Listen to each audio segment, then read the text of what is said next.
Welcome to the Top Advisor Marketing Podcast brought to you by ProudMouth. I'm your host, Matt Halloran. Being your own loud is not new to marketing, but the mindset, strategies, and resources to help you get there are evolving faster than this industry is keeping up. It is time to find a new perspective on what works why and how to move your business forward. Listen as I interview guests to help you learn from them how to be your own loud. Let's get to the show. Hello and welcome to another Top Advisor Marketing Podcast. We get to meet some really cool people on LinkedIn, and I had the chance to meet Keena Pettijohn. Now, here's the thing. I really didn't know who she was until all of these people started coming out of the woodwork, and they're like, dude, this lady's really cool. She's really smart. You need to know her. And I'm like, okay. So I set some time up on her calendar. We had an initial phone call. I think it was scheduled for 30 minutes. We went like 55, and I just unbelievably not only fell in love with how her brain works, but what she does in her experience. So I want to have everybody realize that we have Keena Pettijohn on the show today. She is the CEO and founder of Lifelogixs, which we're going to dive into very deeply. Keena, welcome to the show. I am honored and humbled to be invited to this infamous podcast. Thank you so much. You're very welcome. Okay. You have an amazing history and life journey. If you don't mind, let's start there. Tell us really, how did you get to be the CEO and founder of Lifelogixs? Well, let me share something with you. Years and years ago, while other girls were playing with dolls, my father took me to board meetings. And this is a true story. While other children were playing outside, my father read the Herald Tribune and the New York Times and reviewed the news that Walter Cronkite would air. So we talked about current events.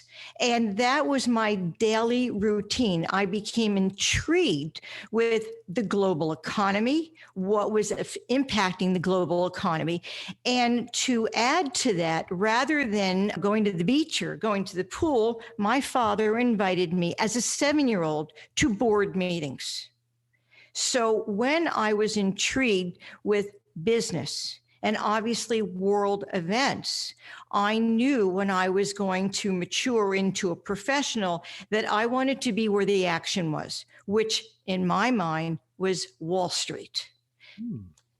So when I graduated, and I'll tell you, there was no jobs. I graduated into double-digit inflation. My credit card was the way that I purchased my first home. At that point, they allowed you to roll debt 30 days without any penalty. And even though I graduated from Ohio State University with a double major, obviously with marketing and finance, I couldn't get a job. And the only way I was able to get a job, and this is probably testament to my bubbly personality, is I became a greeter. A greeter is a person that when you take your brand new car to the automobile agency and it doesn't work as promised, a greeter would calm you down, serve your coffee, and ask you, what is your problem? So I believe that that was perfect training for Wall Street and financial advice. So that was my first job. I graduated from a greeter with all of my people skills to a bookkeeper. I couldn't get a job again, so my degree wound up as a bookkeeper at Liberty Mutual. And one of my first charges was to figure out commission checks. And when I was hired, the individual said to me, I thought you could type. I said, I can. She says, but normal people type with both of their hands. I said, I can type, but with only 2 fingers at a time. So I was able to process the commission check, Liberty Mutual. As time went on, I wanted to do my master's. At that point, I had done my undergraduate work. I wanted to really focus on marketing and finance. So I started to do my master's at a local college while I was working full time. The professor, and God bless him, he's no longer with us. His name was Dr. Oscar Nestor. You got to be famous with that name. I went to Ozzy, and I was motivated. I wanted to get out of the rat hole of the apartment I was living in. I wanted to be able to buy a car that was not an ancient vehicle. And I went to Ozzy and I said, Ozzy, what industries should I go into? He says, Keena, I'll tell you 3 of them. Now, keep in mind, I'm very young. I don't know anything about the real world, but I want a job and I want to make money. He gave me the 3 Ps. The 3 Ps were petroleum, pharmaceutical, and precious metals. And this is years ago. So petroleum, I interviewed with Amarada Hess. No, I didn't get the job. And that was my first entrance into more of a commodity, petroleum. My second attempt was going to pharmaceuticals, but I didn't have a big smile and I wasn't tall enough and I wasn't hired. So I didn't make a pharmaceutical salesperson. The third one was very, very interesting. It said precious metals. I didn't really know what that meant. And then there was a little ad, probably an inch by an inch, in the financial section, and it said assistant to vice president, no experience necessary. And what it was an individual that was managing not only the inventory of the institution, but their currency risk. Now, keep in mind, I knew nothing, and I get my black suit and my black pumps. I borrowed some really good jewelry because I knew anything went with black, particularly pearls. I trudged all the way down to World Trade. At that point, I knew that there was a tall building. It took me 2 hours to get there. And I go there and I'm interviewed and he goes, well, it sounds like you don't have experience. I said, exactly, I don't. He says, but you sound like you can learn fast. You're good with math. You understand the processes. So he hired me as a training assistant. And I proudly accepted, even though I had to commute 3.5 to 4 hours a day, a $12,500 salary. That was a win to me. So I entered into that. And the interesting thing, he was hedging not only their currency risk in terms of the pound and the Deutschmark, we didn't have the euro at the time, but also the output of the refinery. And they still have refineries where they purchase the scrappings from precious metals. In those days, they were also purchasing the silver from photographic areas such as Eastman Kodak. And all of that is hedged, whether it's in the overnight markets, and also you have currency risk, particularly the London Exchange, which is spot gold that's settled every day. So I had to learn about the currency risk with gold. Anyway, to make a long story short, once you understand time and money and you understand the value of commodities, how volatile, it starts to make you understand the movement of financial markets. So rather than reading the newspaper, his name was Dennis, we became technical traders. And this is very interesting because we didn't have computers where a computer would do this for you now. But what we would do is we were called chartists. We would have a chart in front of us, the size of a large desk, and we would plot where the market opened, where it fluctuated during the day, where it closed, and where it went on the overnights. We would look at that every day and try to identify patterns for the week, for the month, for 3 months, 6 months. And then we would understand a pattern was happening where a market is meeting resistance. It has support and resistance. And we notice that if it trades above a certain dollar amount, we're going into a new trading range. If we find that it's settling at a certain level, which is called support, obviously, if we break that support, we're going to see new trading price ranges. So that was my first experience into the markets, and sitting with Dennis was on the institutional desk. I didn't know of retail. We understood retail to be the individuals outside. And because we were trading for the house, and this is a true story, we would have positions. At the end of the day, we would settle our positions. We had decided we're going to carry it overnight, or we're going to eliminate that position. And then a person such as me would get on the squawk box, which connected to all the retail advisors for that particular broker dealer. And we would tell them about the markets, where we were going home that night. And then retail would absorb that because those were the individuals that were advising their investing clients. So that was my first introduction to the markets. Wow. And this has just been the platform of you continuously being able to refresh, reframe, and continue to learn not only about financial services, but banking, fintech. This is your ability to understand and absorb information quickly has continued you on this amazing path. So what happened after that? Obviously, I continued on my interest in financial services, and there was a little bank at the time. The laws had changed, and they could offer non-FDIC products in their lobby. Keep in mind that FDIC insured products are your typical bank products. Your checking account, your savings account, and they are insured. But the laws changed, and where banks were able to offer non-FDIC products in their lobbies. And I was recruited by this company. This is years ago. We had one money market and one annuity. That was a very, very large product mix. And that company was based in New York, and it was called Citibank. And it was the very beginning of offering non-FDIC products in their lobbies. And interestingly enough, at that point, we didn't really have a complete product set to choose from. All of the rules in terms of referrals, in terms of nominal one-time compensation, no more than $25, all started to evolve. At that point, the people had to be paid. We did call it commissions in those days, which this word has now died.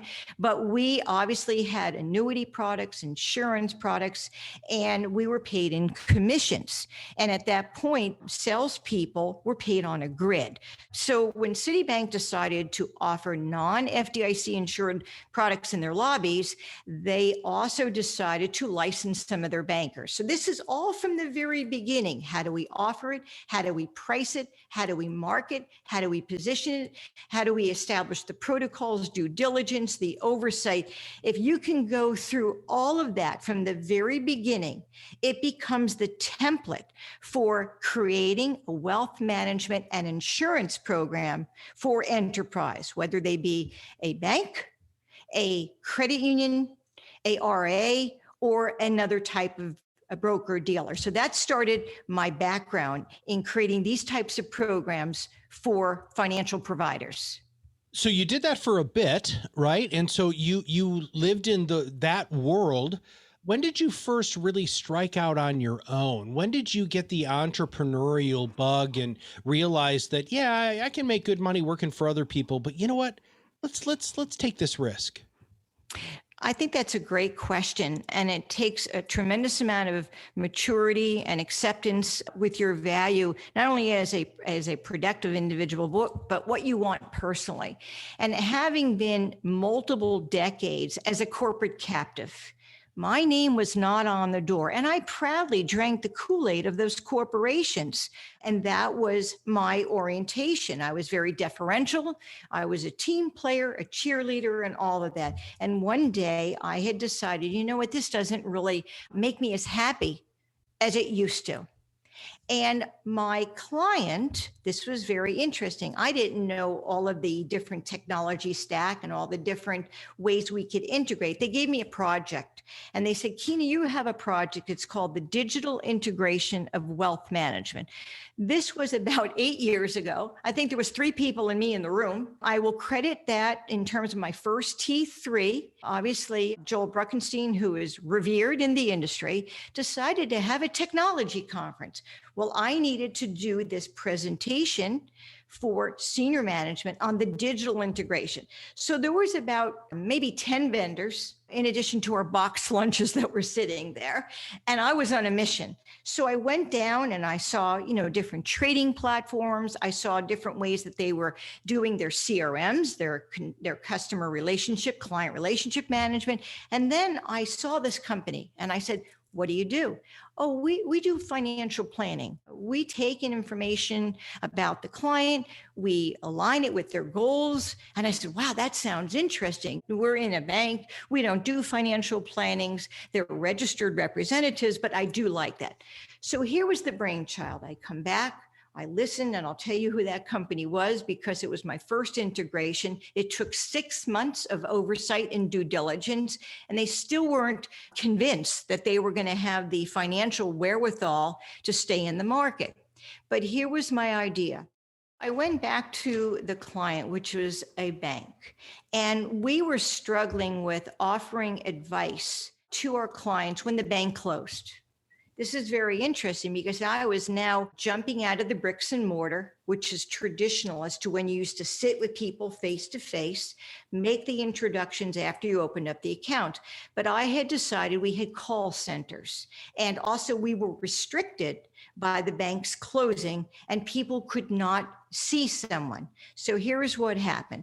I decided we're going to take this website. It was a very young website for the bank, and we're going to embed this vendor into the website, and we're going to call it financial wellness. Happy face, sunshine, young couple in a convertible driving down the road of life. And 6 months later, we created remote advice. When the individual was sitting on a Sunday on their couch, which is typically where they are, and they were talking about, honey, where do you want to go? They would start the journey, and then it would be, they would be mapped to the local branch where they did their major banking, where they had their checking account. At that time, the hierarchy would refer to the advisor, the financial advisor. 6 months later, all of the oversight, due diligence, financial resources, marketing department, head of retail, head of lending, all of the executive board said, you know what, we're going to do it. That company was Money Guide Pro. Oh my goodness. Yes. And we decided, or as we had spoken to the retail, because we thought that was a good place to go, we don't want to make a complete financial plan, too complicated. They were kind enough to simplify the plan. So we had a very, very condensed version of a full financial plan that a client can self-direct on their own journey. And then they would be asked, would you like help? And yes, they always wanted help. And that would be mapped to the local representative. So that was my first opportunity to do a real live integration with all of the protective covenances of what we have to be careful of. Someone taking our data, someone that may, oh my gosh, we're exposing them to our website, to our clients. And I said to myself, if I can do that, and we're looking at all these technologies that are coming in and understanding all of the protocols, processes, compensation, positioning, I could start a consultancy business. So it happened after I completed the project, because I certainly had my sea legs. And I also at the time said, you know what, I think I can go out there and create a business. But I was very fortunate, and I'll share this with you. Because I had worked with the Bank Insurance Securities Association, BISA, for years and years and years, I had tremendous intelligence in terms of what they were looking for in relationship to offering insurance products and wealth management, since I had done that about 8 times before. Mm-hmm. So Lifelogixs first started as a consultancy company sitting on the road, basically between integration and partnership. It was the very beginning of looking at vendors as partners. And some of the banks started to take in these young fintech companies, not as just vendors, but as partners, and give them full access. Having gone through that, I said, I want to do this consultancy business. I certainly knew the bank, the credit union, the broker-dealer, the RIA, and I started to just stay within the corner of integration and partnerships. I knew, since I was involved in the request for proposals, the RFPs, that I absolutely could discover what was critical in an RFP as I was basically vetting out the young technology company that wanted to go enterprise. And that's where Lifelogixs was born. And at the same time, and you're going to love this one, I decided that I didn't want to end my professional life with someone else's name on the door. Sure. I said, you know what? I'm going to take a little bit of a breather here. Really took store of the value I brought. It was a tremendous amount of personal inspection and confidence, because my Kool-Aid was the corporate Kool-Aid, not the Keena Kool-Aid. So when I went out there, even though they knew me for years, they would say, okay, well, who are you? What are you? All of the same things as if I was a stranger in a strange land. So the most important thing is I wanted to create my own identity. And I was fortunate enough not only to have a father that exposed me to financial services, but to give me an incredibly unique name. I am the only Keena Pettijohn in the world. So my unique name created a unique value proposition on how I wanted to start my business. So Lifelogixs wasn't necessarily started on the sticks of technology where we would go through all the matrix and see how they would retrofit into each other. But I wanted to be agnostic. Having gone through multiple broker dealers, multiple CRMs, multiple data dumps, I said, you know what, can we just look at the whole person? Mm-hmm. And Lifelogixs was founded holistically, not necessarily on one tech understanding, but on the tenets of health, wealth, and happiness. I wanted to look at technology in terms of the whole person, not just playing nicely in the API sandbox. Not only was it dedicated to creating that holistic perspective and being dedicated to technology that supported that philosophy, but also I started this business when you shouldn't start a business in my 60s. Sure. And I decided at that point, there's still more gas in the engine. I can do this. But what I wasn't prepared for, having all the administrative assistants, having an IT department at my disposal, having a marketing department that can create my logos and all of my go-to messaging, to create this on my own. If I would have had an understanding of your brand, your unique value proposition, your messaging, all of the benefits that an individual can bring to the table, it probably would have accelerated my entrepreneurial spirit by at least a year. That's how it got started. So when I talked to you previously, your business model is very unique. Now, you talked about kind of the middle ground between integration and partnership. Let's talk a little bit more about that. And more importantly, if our listeners would be your ideal client, let's talk about what it's like to engage you. Okay, that's a great question, by the way. Keep in mind, the maturity of the organization dictates how I work with them. There are very young companies out there that have just completed their technology. They have all of their ducks in a row in terms of development, and some branch out, not necessarily on enterprise. They may start as an app, and they are successfully in the app world, and then they decide what we want to go into the enterprise world. So a young company would engage me in terms of a go-to-market assessment. I would look at all the competitive intelligence, all of the gaps in their messaging and marketing, how we can reposition this in terms of their pricing, as well as should we offer this as a one-off, or should we offer this within an end-to-end solution? It really depends upon if they are, and I love this, a very unique niche offering. And there are many technology, younger companies that are one-offs.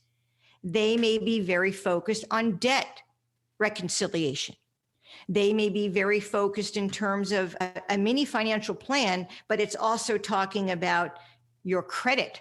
They're just recounseling on your credit. There are many applications that would say, you know, Keena, we want to go enterprise. How do we do this? Well, number one, your presentation, the protocols, your processes, your pricing, your due diligence, and we keep going through that. So say, do we have a competitive offering? Because I have multiple decades in terms of enterprise, specifically banks, credit unions, RIAs, insurance companies, I have a great, and I love this, an incredible Rolodex, which doesn't exist anymore. I know what that is. Well, that's important. It's not necessarily that you've got the greatest offering in the world, but they know you. Yeah. They're comfortable with you. They trust you. So rather than going through, which is typical in enterprise, 6 countless meetings, maybe more, I can make one call because they know me from multiple decades and say, listen, I'm working with this young company. They're based out of Canada. I believe that it could really complement your memberhood in terms of your mission statement, your focus, your culture. I'd like to speak with you. They will take that call. The challenge in terms of getting that is knowing them. They are bombarded. Oh, yeah. Solicitors. So that is a very good example of an ideal client, a young company that has been in business. They are funded. They're not going for their initial rounds of fundings, their first angel. They are actually marginally profitable. They have already completed all their development, but now they're looking from an app, they're going into an enterprise. That's perfect. Then there's the other side. As I told you, I sit between partnership and integration. It is a institution. It could be a bank. It could be a credit union. Say, you know what? We don't want to infect our legacy systems. We want to complement them.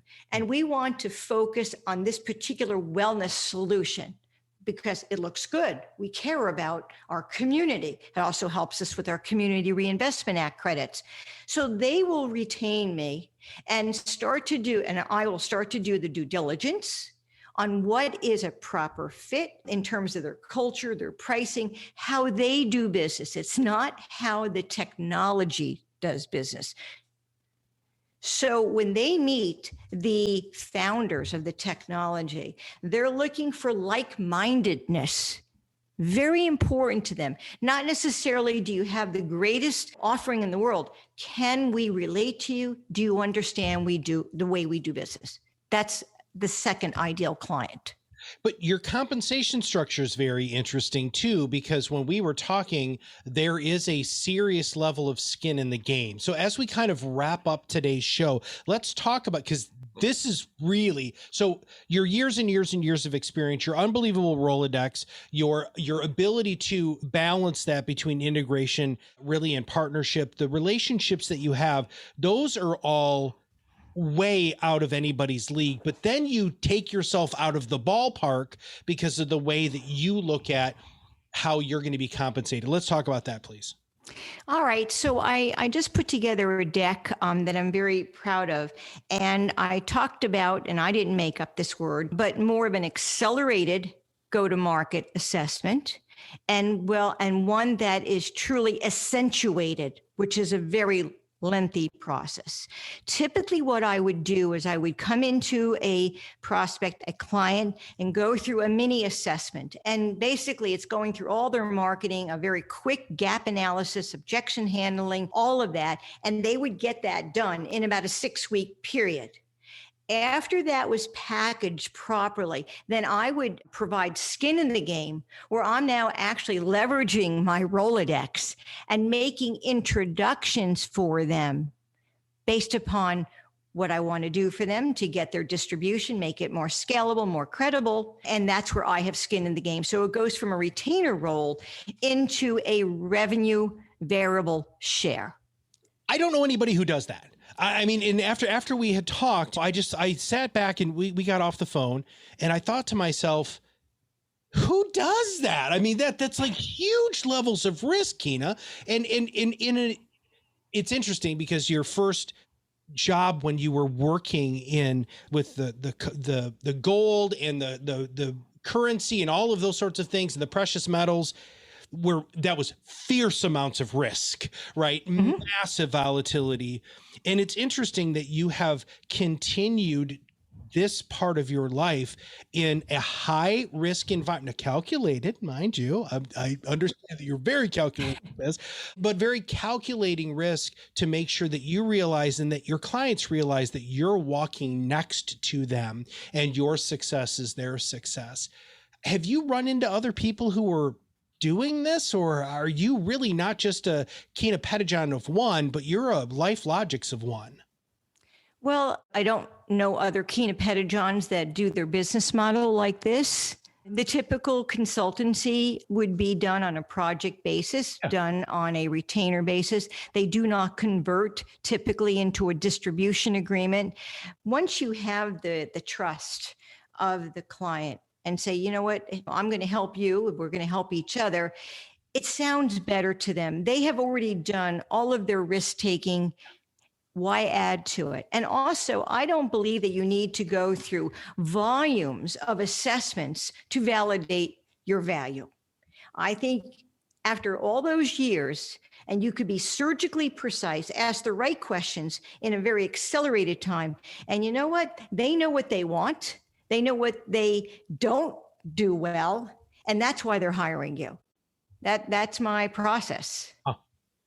Now, if somebody hearing this says, this is not only fascinating, but I have this thing, whichever side they're on, the development side, or they're with a big RIA, a banking system, credit union, or whatever, what is the best way for them to begin the process of finding out if you guys would be a good fit? The best thing, I do a lot of exposure on LinkedIn. Typically what people do is they'll check me out on a LinkedIn and they'll indicate interest in connecting with me. We'll do a mini dialogue in terms of, here's my messaging, can we get together? So I do a discovery call. I make this go better for them. I say, you know what, let's do a fact finding, a discovery call. I have a form that I've created so they know exactly what the outcome of the conversation will be.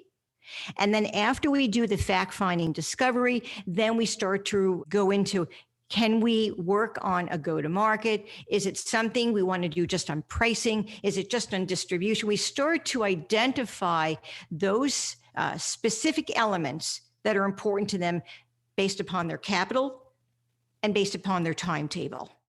So if I'm an advisor and I have an idea, they have all of these maybe 3/4 baked ideas, but there are advisors out there who have really fully baked ideas, and they feel very passionate and very strongly that they have something that a bank, a credit union, or even the general public really could use, and it could be a game changer. They just reach out to you on LinkedIn and say, hey, Keena, can we chat? Yeah, they can do that. I have obviously an email, partners@lifelogixs.com. I have the old way of doing business is called a phone. Call me 561-985-6238.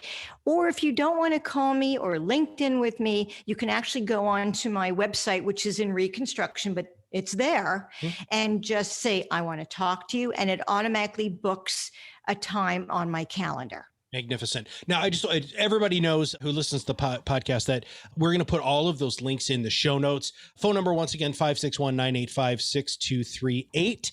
Please check out Lifelogixs, and it's spelled Lifelogixs. So make sure you spell that correctly. Keena, we've had a lot of interesting people on the show, and I have to say that I have never interviewed anybody who does what you do. And that's why I was so excited about having you on, because one, I think it is not only what you do is fascinating, but I think there's a lot of people out there who might want to be like you when they grow up. And I wanted them to hear your journey, your experience, and then how you distilled all of this life experience into something that not only allows you to do really amazing good work to bring new ideas, but also giving people the use of your pedigree, for lack of a better description, to help them achieve their dreams, which I think is freaking cool. So thanks for doing what you do. I am so grateful to be chosen when you could have had many other individuals on this. I'm thrilled. I wish I could express verbally how I'm cheering, but this is awesome. And I'm just grateful for this opportunity. Well, we really, really are thankful. So everybody, make sure that you check out the website. Make sure you check her out on LinkedIn. And that's Keena, Keena, Keena Pettijohn, Pettijohn. Make sure you check her out. She's always posting good stuff. But not only is she posting cool stuff, she responds with very thoughtful responses. And you can see that she really, truly cares. She takes social media to where we all want social media, which is real social interaction. Keena, thank you very much for being on the show. Thank you so much. Have a great day. Yes. And okay, if you have not subscribed to the podcast, make sure you click now and we will have you subscribe. And if you know somebody who either would love to learn about who Keena is and what she does and how you can be like her when you grow up, or if you want to really try to bring a product to market and get somebody who's done this so many times and can give you real advice on a go-to-market strategy, how your marketing's doing, and really what your opportunities are, please make sure that you connect with Keena online. So for Keena and everybody at Lifelogixs and all of us here at ProudMouth, this is Matt Halloran, and we'll see you on the other side of the mic very soon. Thanks for listening to the Top Advisor Marketing Podcast, brought to you by ProudMouth. If you want to learn more about how you can be your own loud, visit our website, read our blog posts, attend our educational webinars, and sign up for our new Influence Accelerator Academy, where you too can learn how to truly be an influencer in your space. Have a wonderful day.